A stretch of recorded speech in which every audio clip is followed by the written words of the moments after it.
no bounds. So, this is very special edition of Productivity League. We are thrilled to announce that we have proudly completed 25 episodes of our LinkedIn talk show, and today mark a milestone in our journey. So, this is not just any episode, it's a mega event where we bring together the brightest minds to discuss the most pressing topics in business. So, as we celebrate this momentous occasion, we extend our heartfelt gratitude to each and every one of you, our viewers, our dedicated guests, our entire team, and a special thanks goes to Mr. Lokesh. Without your support, the journey would not have been possible. So, in this mega event, what we have planned, we are covering various topics which are essential for success of any organizational growth. So, the topics are related to product, content, and HR, etc. So, for this particular session, we have dedicated our focus to HR, the heart of every organization. So, as we delve into the evolution of HR practices in the process oriented companies, we recognize the critical role that HR plays in shaping the destiny of the business world. So, in this dedicated HR session, we'll uncover the strategies, trends, best practices that define the modern HR landscape. From talent acquisition to employee engagement, from performance management to leadership development.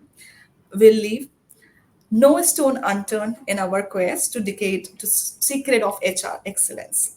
So buckle up, get ready for an extraordinary journey. So without further ado, let's kick off the mega event and delve into the world of HR excellence. So today we have two similar faces, two renowned guests with us. Our first panelist is Mr. Hemang. Mr. Hemang Desai is CHRO at ISHAN Technologies. Having nearly 2 decades of experience, has seen tremendous changes in the field of HR. He has worked with many renowned organizations, to name a few: Buckeye Group, Trial Edge Advisory, Coaching and Transformation, Reliance Industry, Torrent Pharma, Hindustan Oil, and SR, etc. So, welcome, Mr. Hemang. Pleasure to have you today with us. Thank you, Dr. Archana. Thank you so much. Most welcome. Now, the next speaker is Mr. Dinesh. Mr. Dinesh Prabhakar is the General Manager, Human Resources and Administration in Urban Rise. Having nearly 2 decades of experience with a renowned organization, to name a few: Shama Power, Bharati Home and Retailers, Cura Healthcare, SL Group, Landmark Group, Dubai, etc. Welcome, Mr. Dinesh. Pleasure to have you with us today. Thank you, Dr. Archana. So in today's session, it is more about more about how the HR field got evolved, how the practices got evolved in the process orientation oriented organization during the time. So just initiate the discussion. I would request Mr. Hemang, if you can start, like you started your journey somewhere around I mean late in 90s, 97, 98 you started. So how was the practices that time? It was, as you are aware, in India, HR was introduced somewhere around mid 80s. And for us to know what was HR, it was kind of just a beginning in 90s, as I would say. Very few people were aware about what is the difference between the erstwhile personal management that we used to have, IR we used to have, and personal and IR was the usual title which people used to get, or P&A, the personal and administration title which we used to get. So all our seniors in the college used to get that kind of titles, and then suddenly we were hired as HR trainees, and we were given the charge of what we used to call as node HR. So there were kind of nodal points at various plant locations. I remember that even our employees were not very sure about what to expect from us, apart from the leaves and the attendance and the routine operations that people were carrying out. But we were coming with a different approach. We were coming with what are their issues on the shop floor. And sometimes there were confusions around that why am I probing so much about what are their problems at the workplace, which might sound strange today, is something which we were finding it very difficult to convince people that this is where we are interested, and we want to create some processes around what pinches you the most, so let me help you out in terms of making your work life a little more comfortable.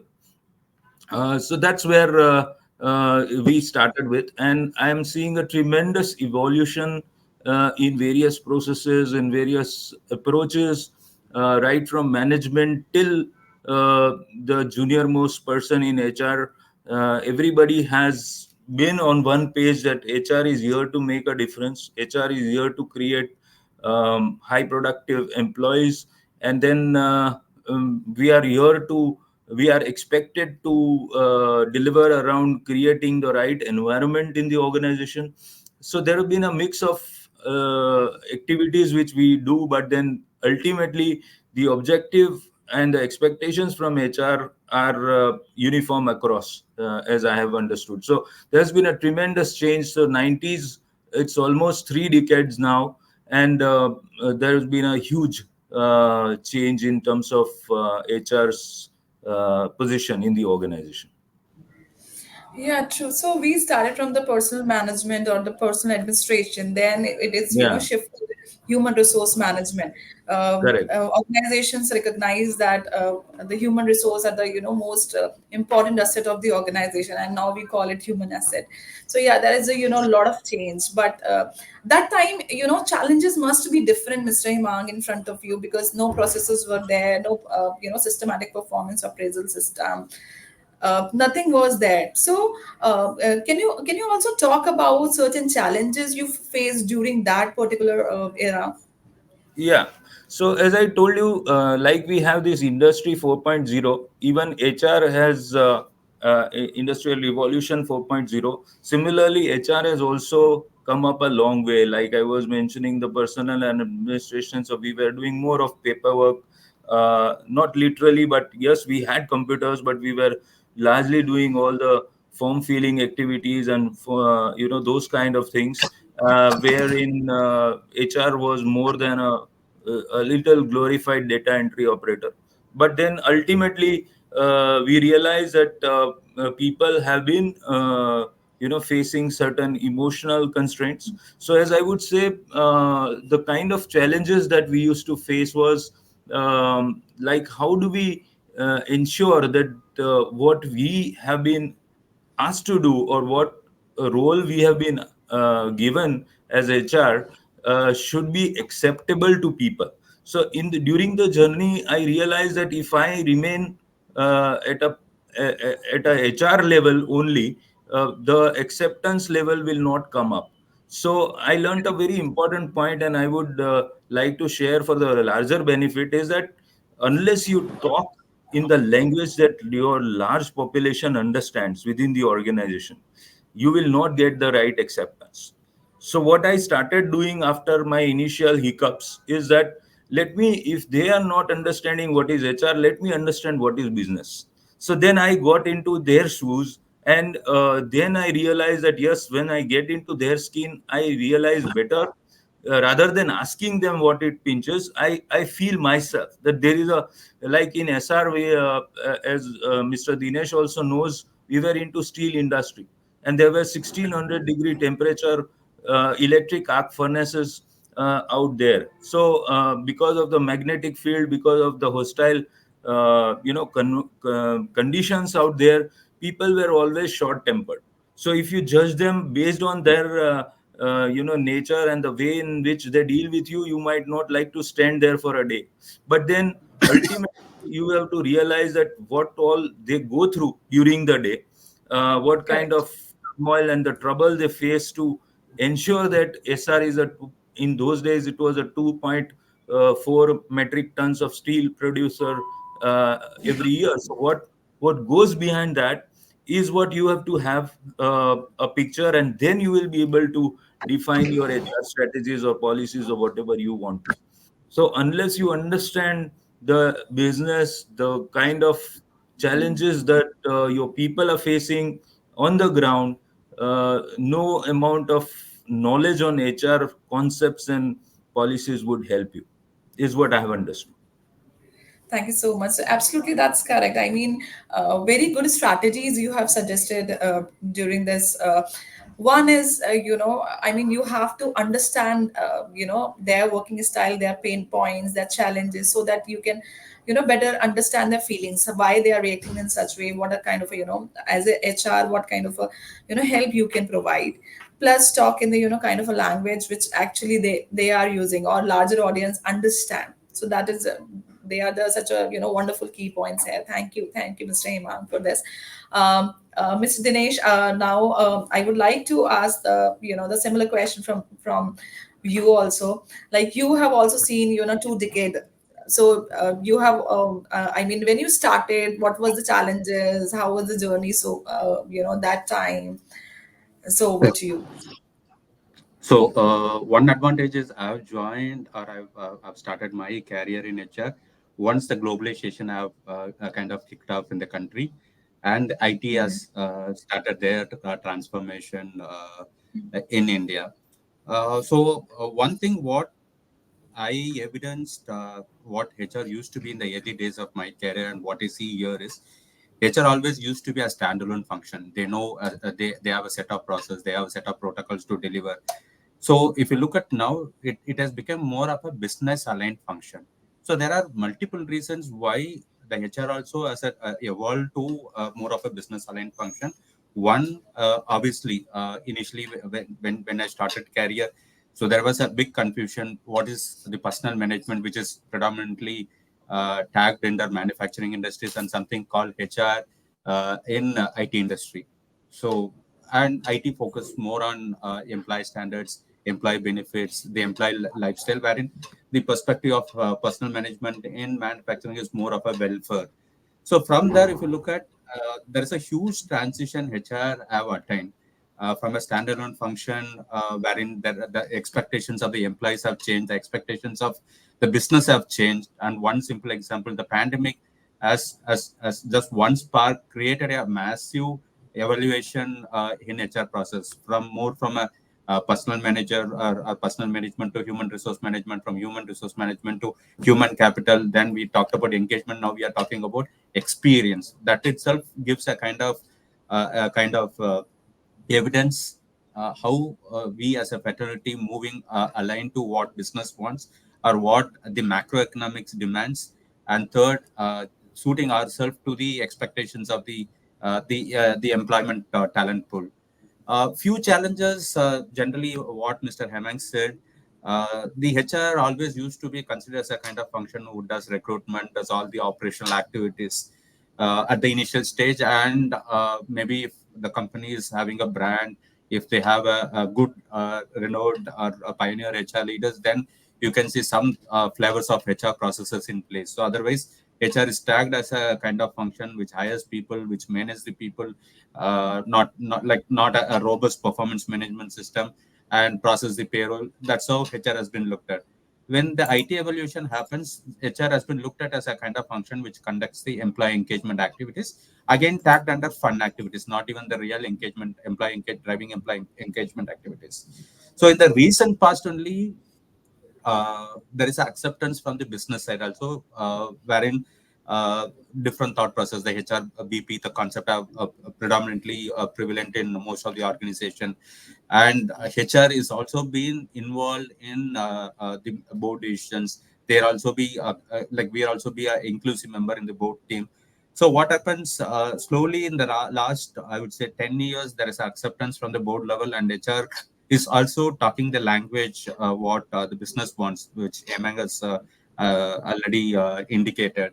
So in terms of challenges, again, the early days are now meeting the employee expectations, and war for talent. It's too, which is ongoing. That's some kind of challenges still HR is trying to find a solution.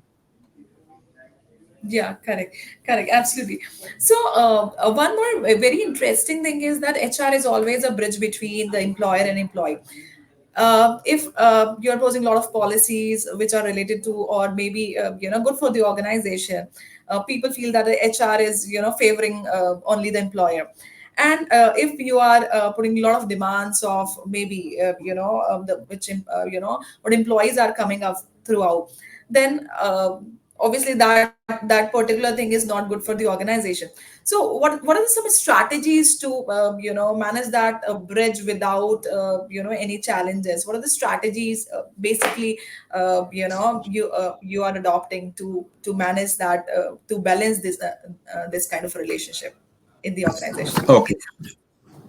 See, there are two things, Dr. Archana. See, one, you go with a rule, and second is go with the fundamental. Okay.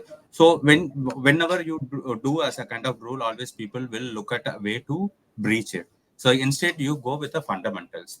So, and again, in all organizations, you cannot create a policy which is a fundamental driven. Somewhere it has to be rule, but we need to look at the maturity of the organization. If the organization is the startup phase, and if there is a better collaboration alignment among all the people, then you straight away you can go by a fundamental driven HR policies. Otherwise, you need to have minimalistic rule driven and more of a fundamental, so that enables the employees to feel that they have been trusted, they have not been monitored, they have not been policed by the limited or the policies with which gives lots of boundaries.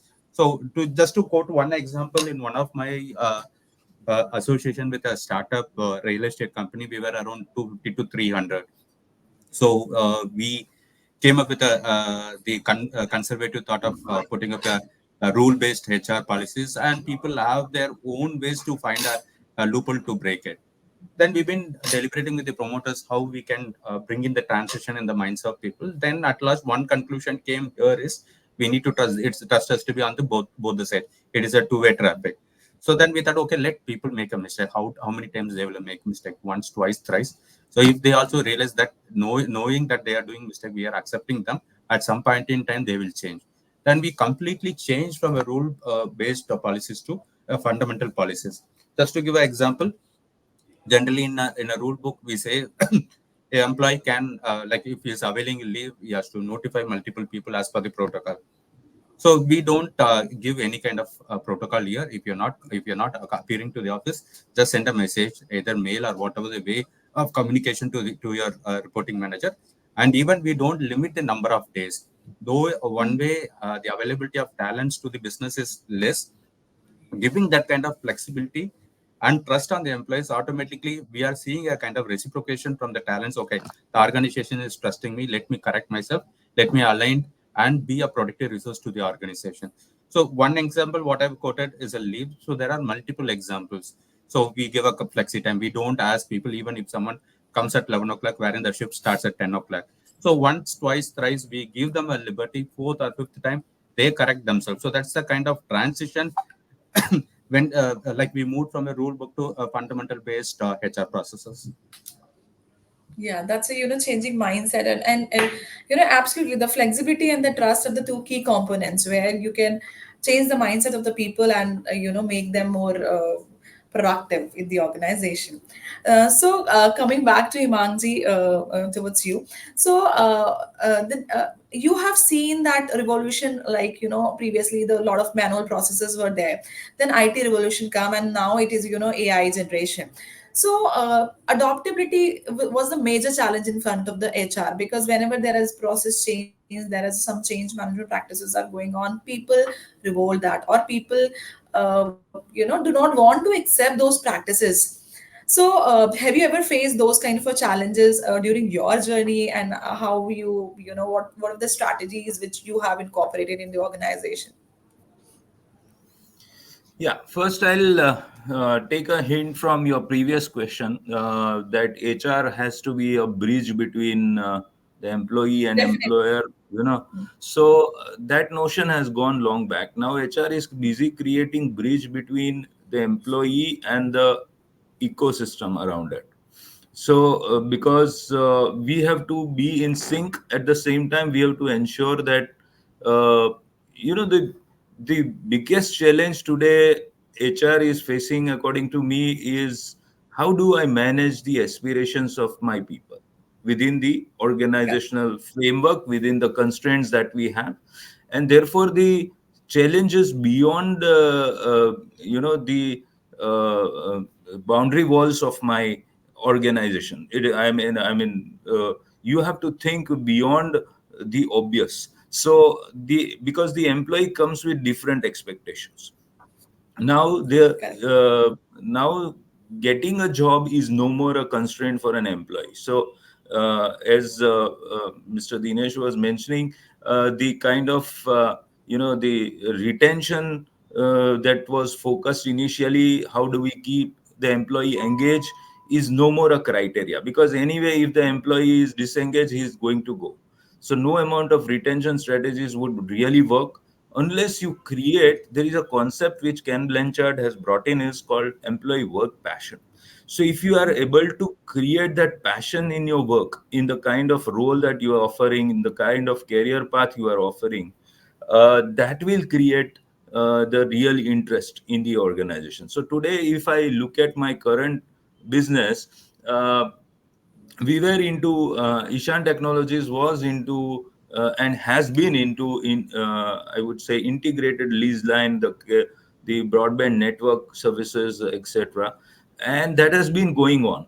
But over a period of time, we saw that with the kind of business plan that we have, the kind of growth plans that we have, this business alone cannot take us where we want to be in the shortest possible time. So we started exploring. Last 2 3 years we have been exploring various futuristic technology. You see, people are more interested in future than the current one.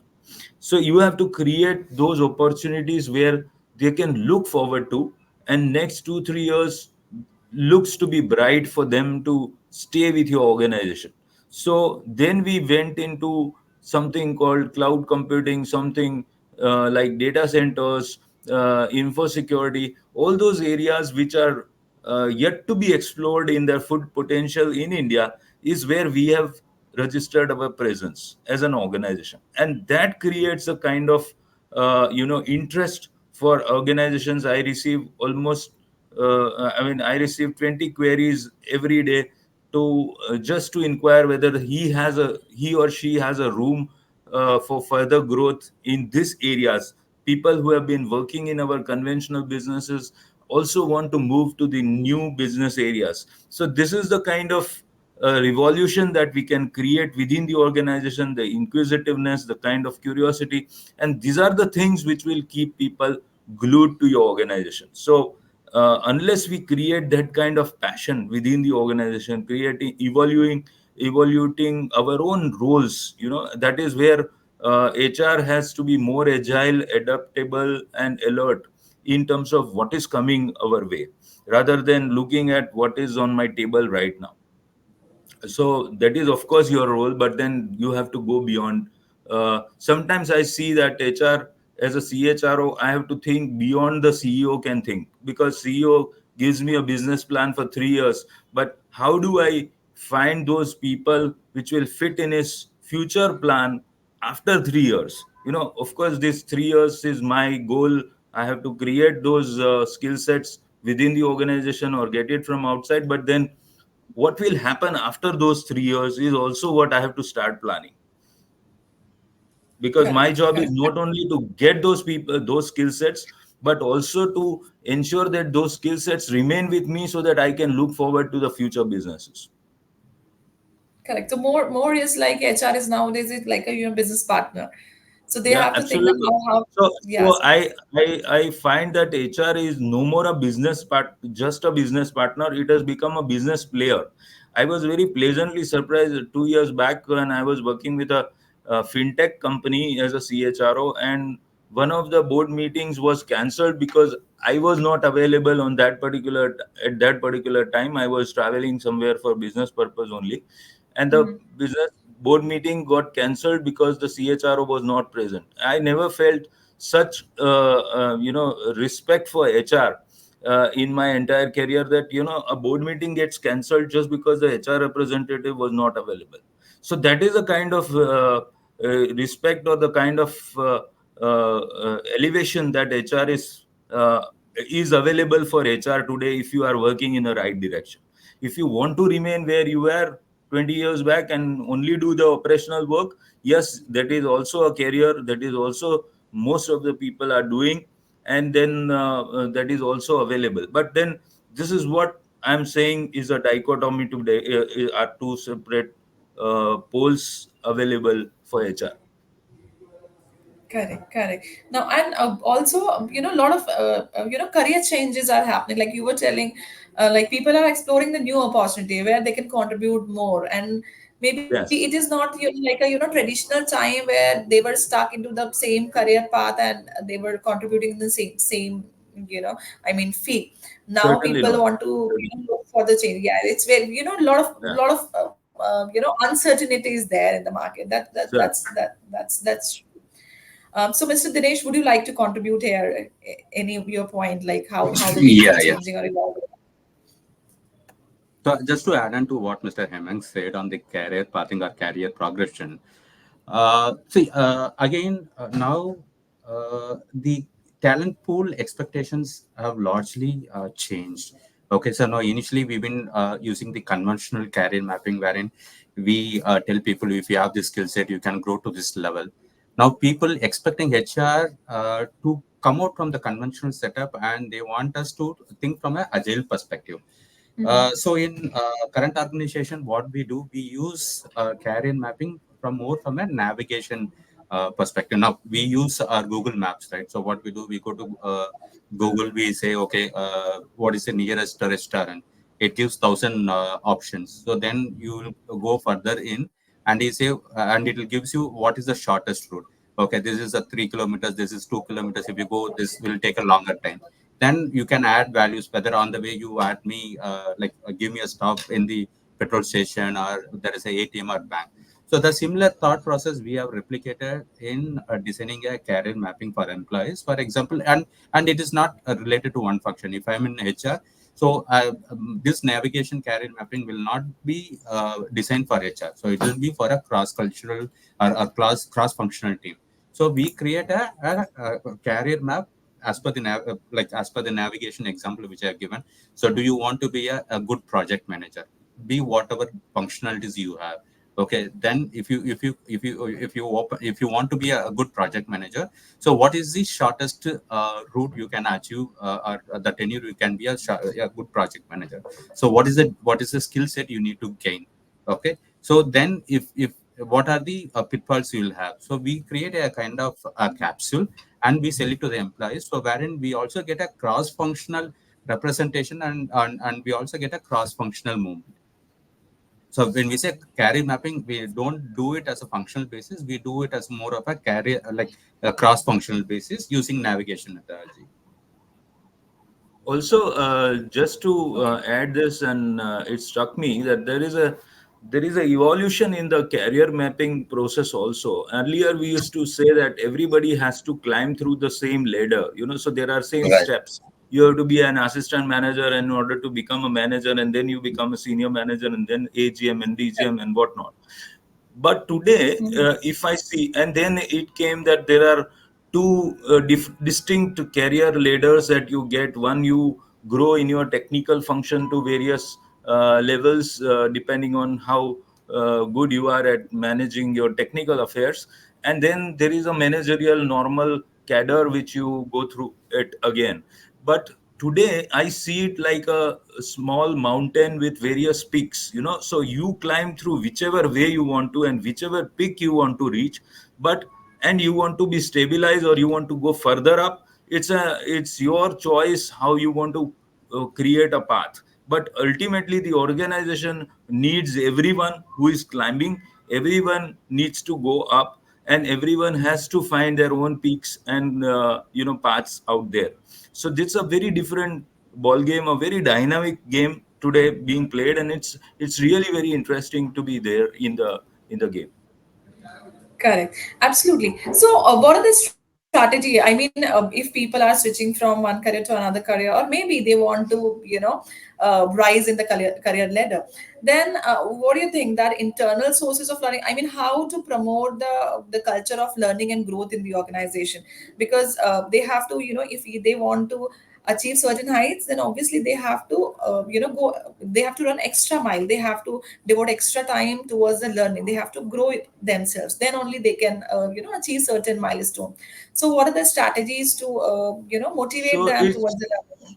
So I would say it's both ways. The need is felt both ways. The employee also wants to try out different careers, and the organization also would encourage people with multi-skilling. So if they have, let's say, an accountant wants to get a career in semi-technical or a technical area, uh, he he shows his willingness. The organization is ready to invest that much amount into upgrading the skill, because all said and done, the I believe that in today's world, what is relevant today becomes obsolete tomorrow. So you have to constantly Very true. update, even if you are in the same field. Let's say I'm in HR for 27 years. Will my skills of 97 or 2000 be relevant today? May not be at all. So I have to constantly update myself in order to be where I am. So why not utilize the same budget or the same kind of initiative of training for a person who is more than willing? Today, you find less people willing to take up anything extra. So you invest in such willing people and get them on the board, and then the still you will have an advantage of training a known person rather than training somebody who comes from outside and who is coming with a limited skill set, because you will always get an advantage of a person who is acclimatized to your organizational culture, who is already aware that what are the pluses and the minuses of your culture.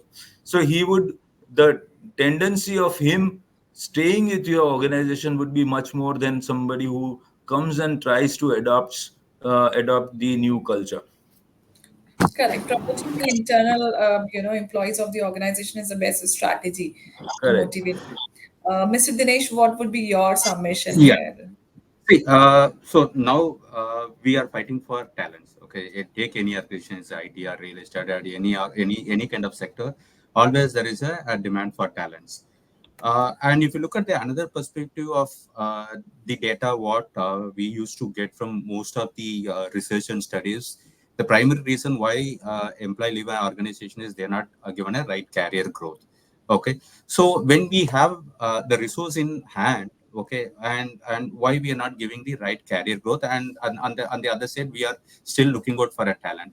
So the internal mobility is something which HR has to focus. Most organizations focus on internal mobility, but uh, in terms of the focus has to increase more. Okay, if the internal mobility interventions are with the right objectives, with a robust process, I think the expecting talents from the outside market will come down, and one way it will also help you to retain your existing talents by giving a varied growth opportunities.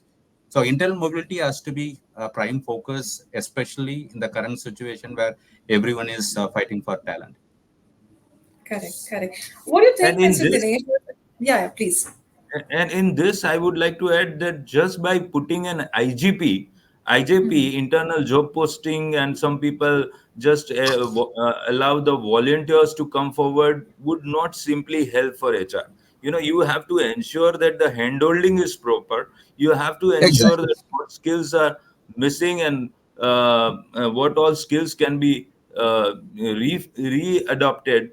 Then only the person would be the right fit for the job that you are looking. Otherwise, the internal posting won't help much. Yeah. Correct, So correct. again, when I say internal mobility, again there are a lot many agile methods are available. So, for example, I'm a functional expert in HR. So, in a project, a sourcing role is required. I can be considered only for that perspective, not for a full project. Okay, like that we can take people on a crowdsourcing expertise or wherever. Like if you move from a role to a skill perspective, I think we can able to handle multiple skill gaps. Correct, correct. What do you think? I mean, Mr. Dinesh, I just wanted to understand your perspective on the very famous matrix, that's a skill and will. So, if the skill and will both are at the higher side, then obviously it is very good for organization. But sometimes, the skill is high, but the will is low, or likewise, if the skill is low, will is high, then what kind of candidates you prefer, and what do you think? What kind of strategies organization should use so that the entire crowd should have the high in skill and will? Hello. So I Hello, think am I some audible, network sir? issue we are missing you. Yeah, yeah, Yeah, yeah. Mr. Now I'm okay. Yeah, okay. Yeah, am I audible now? See, Yeah, yeah. yeah, yeah.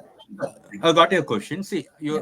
so basically that's what we've been playing around for last almost 10 to 15 years in a different initiative called Nine Box Matrix. We play around between performance and potential. So again, if you look at the bill, I also redefined bill as a kind of engagement, the alignment the individual has with an organization, the flexibility the individual has. To me, as a HR or as an organization, we fundamentally believe people with the right attitude, right behavior, who shows flexibility, because learning, everyone has some gaps at any point in time. Even at my level, I also have certain kind of gaps which I need to fulfill. So, if an individual meets the acceptable level of technical competency or skills or holding a skills, I think we will focus more on will. Okay, okay, that's perfect. Mr. Hemang, what do you think here? That we were talking about skill and will. So sometimes people are high in skill, but the will is low. The attitude kind of a problem. And there's a famous quote also, like it is not your aptitude, it's your attitude which decides your altitude. So what is your say here? Absolutely. So, skill and will always go hand in hand. But unfortunately, whether we like it or not, there are still 20% people who don't want to do anything. So, how do we create that? But as I said, everybody has or nurtures an hidden aspiration. Now, the problem with this 20% who do not want to do anything or their will is missing are the ones who have themselves not discovered what is their aspiration. So sometimes HR role become more complex because you can find a way for someone who tells you that I want to become a general manager in next 5 years, but how will you find a way for a person who doesn't know what he wants to become? So Correct. that is where the psychology and the other skills that you develop, people skills that you develop over a period of time, comes handy to you. So you then realize that okay, he is himself not clear, so I have to sit for two more sittings with him to make him clear. And there is something where, as I see the conflicts in those early 2000 or 97 was more between two groups of people. So one department fighting with another department, or the labor unions fighting with their employers, was a different ball game altogether. Now the conflicts have been between two individuals who are eyeing for the same positions. But I see another conflict which is happening within the person. So that is called intrapersonal conflict. So the person is himself not very clear about whether I should go this way or that way, and he wants to have the best of the two. So here you have to tell him that yes, you can have the best of two, but on two different occasions. So first try at least what is near to you or what is easily available to you, and then you Correct. can have the best of the other also. There is an opportunity. So this is where, but for that, the HR person has to be absolutely clear that here I want to take this employee to the next level, and I very well require this. Because as Mr. Dinesh was mentioning today, many times people ask me, that in a country of 1.4 billion, how are you saying that there is a talent pool deficit? So it is not the dearth of people, it is not the dearth of human resource that I'm finding, it is the dearth of talent. And talent is always homegrown. You can't buy a talent from outside, because Unfortunately, you get many best people in the role, but you don't get the right people. As Mr. Dinesh said twice, I was listening very carefully, that you have to have the right people for the right job. So I mean, jobs are always right, but you need to have the right people for that job. So right can be, very average person. You just need someone to type the data. You can't have the best of the computer literate sitting and typing your data. You need an average person, but you need that person for that job. So you can't neglect anybody within the organization who is available to you. Yeah, absolutely. I mean, the right fit is, absolutely required, because if it's like a puzzle, if you're not fitting the right piece at the right place, then obviously you cannot complete the picture without that. Correct. Yeah, so Very true. that's there. So, how do you ensure that the HR policy and the practices remain adaptable to the changes in the, as per the industry dynamic? So usually I see it this way, that HR has to be one up in this. Whenever you are making a policy, you have to be aware about, or you might be one up in terms of what impact it would create, what kind of, you must anticipate a lot, that what kind of questions might come up to you. Because people would, whenever you throw any HR policy, people would always think from a perspective, what is in there for me, so Correct. if you are clear about explaining to each one that comes to you, that and who doesn't come to you also, if you have mechanisms to explain what is in there for them, then probably the acceptance would be much higher. Secondly, the policies have to be in line with what you have to do on a day-to-day basis. What are you expecting out of them on a day-to-day basis? Whereas the focus should be strategic, but then it should address all your day-to-day issues also. Otherwise, your policies might boomerang, and therefore, I believe that the policies have to be customized to the T, to your culture and your requirement, rather than downloading it from Google or Chat GPT. Correct. So sometimes, some rules or some practices are not formally written anywhere, but people follow that religiously. So how to promote that kind of culture where the core culture remains untouched? Because sometimes a lot of people, because of the in the large organization, what happens? A lot of dominant culture or subcultures pop up in the organization. People create the small groups and create a different kind of environment or the culture in the organization, try to that particular thing actually you know maybe because of those particular issues, main culture dies, or the culture which promoters wants to promote in the organization. So how to work towards creating the positive culture in the organization for a longer duration? So what happens is, in one of the large conglomerate I worked, where we wanted to promote no politics, no bullyism, so the kind of, because it had a very complex hierarchy and a long hierarchy. So then we were afraid that there would be a lot of politics, and we were recruiting a lot from the government organizations, the PSUs. So we were afraid that this kind of culture might creep in the organization. So we introduced a rule: in any discussion, we put boards in all the discussion rooms, citing that uh, either you convince me or get convinced. Should be the principle you follow. So any discussion would start with, "Sir, I have this logic for my point," and the same applies to the senior also. And we ensured as HR that this is followed everywhere. If there are any complaints where the senior is trying to push it down the throat just because he's a senior, we would immediately get into action and try to resolve it.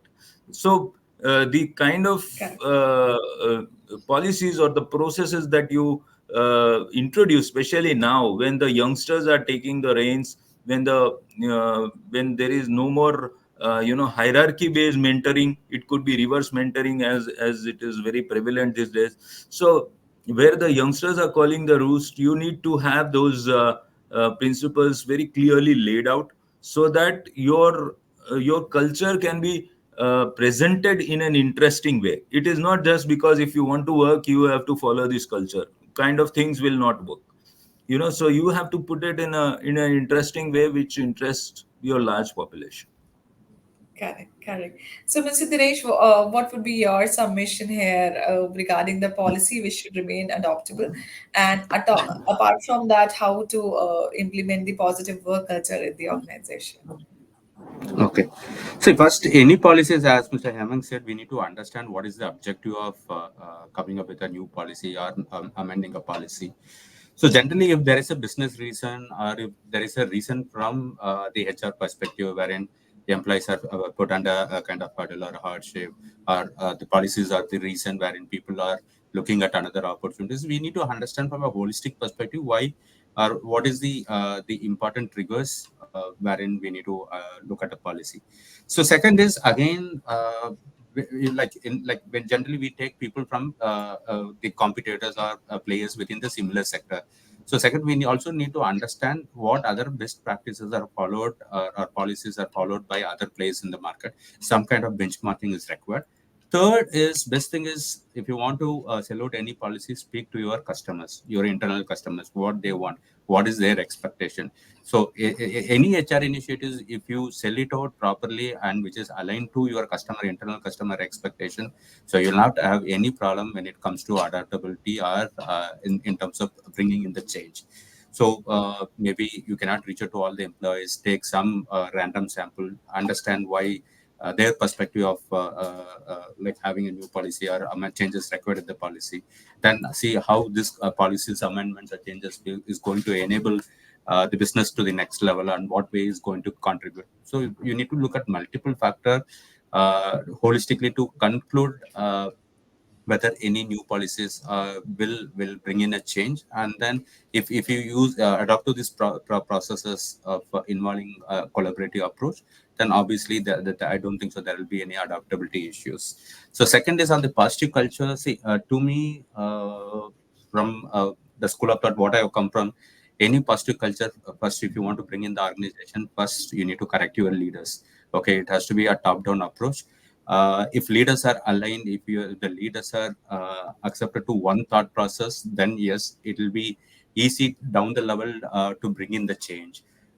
So what we did in one of the organization, we call it as a BHR way, Bharti Homes, that's the association. We came up with our cultural norms. Okay, so we understood what are our cultural differentiators, our cultural valuators, so that we defined way. For example, excellence. What excellence to us? So if it is an innovation, what is innovation to us? So what are the behavioral attributes the individual have to exhibit?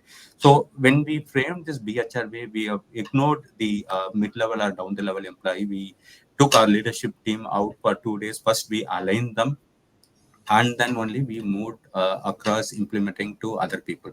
When leaders are aligned, so HR job they take care because they are the frontline people managers. They drive the activity, and we are there just to support.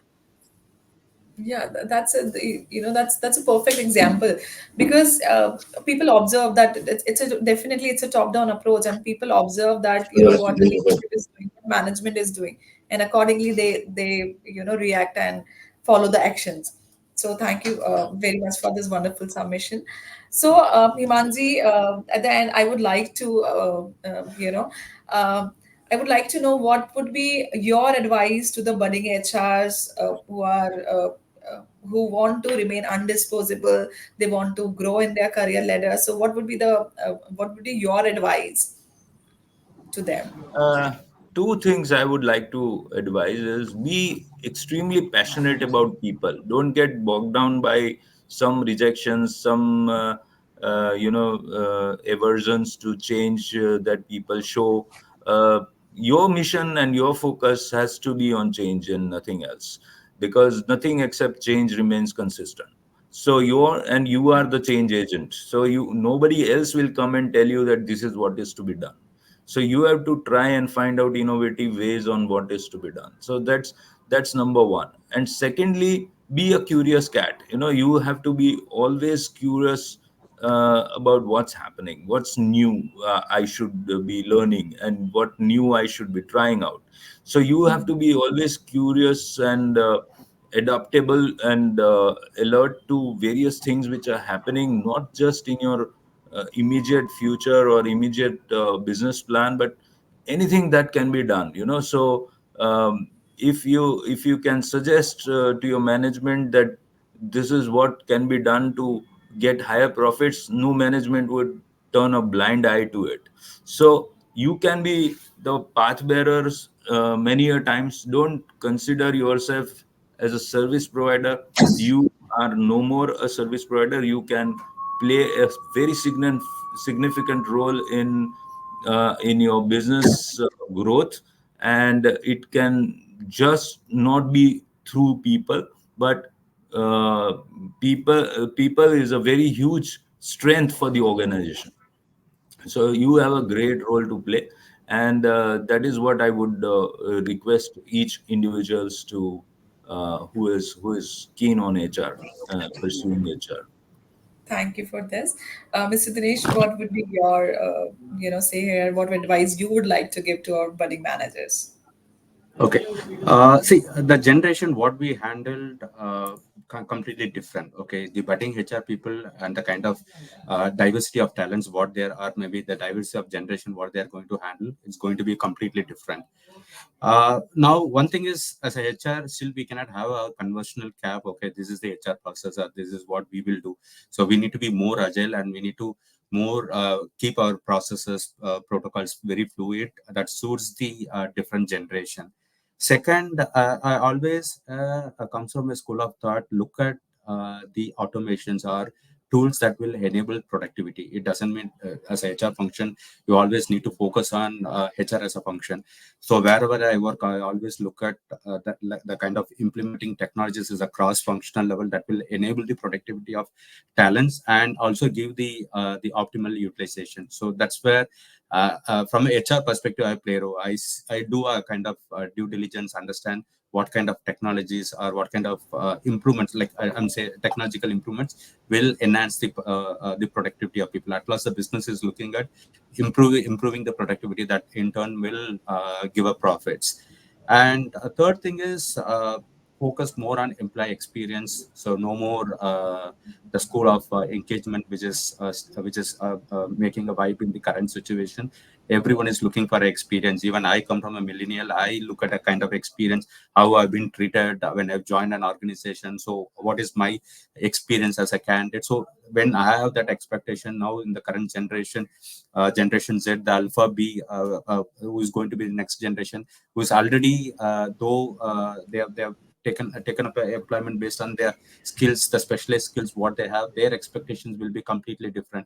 So focus more on creating an employee experience than focusing on engagement, and understand more of technologies from all the perspectives. So AI is going to play a vital role. Look at generative AI or predictive analysis, how it can help you, and that can help HR also to make multiple decisions that we can be a kind of supporting hand to the business. More look at from or gain more analytical skills and knowledge.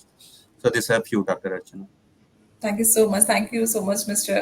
Hemang and Mr. Dinesh, for wonderful advice for our budding HR managers. I'm sure that will definitely help them in the near future for from growing themselves. So, as we draw near the end of our conversation, I want to extend my deepest gratitude to our esteemed guests, Mr. Dinesh and Mr. Hemang, for sharing their insights and experience with us today.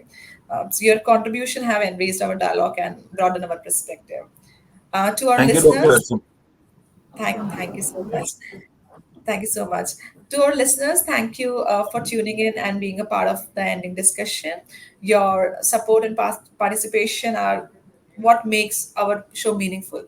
We hope you have found value in today's conversation and that has sparked thought provoking ideas and reflections. So remember, the conversation doesn't end here. Let's continue to explore, learn, and grow together. Until next time, stay curious, stay open minded, and keep the conversation alive. Goodbye. Thank you. Take care. So we can be on mute. We can switch off the cameras for 5-10 minutes till the time recording is happening. And thank you so much. Personally enjoyed this conversation throughout, Mr. Hemang and Mr. Dinesh. Thank you so much.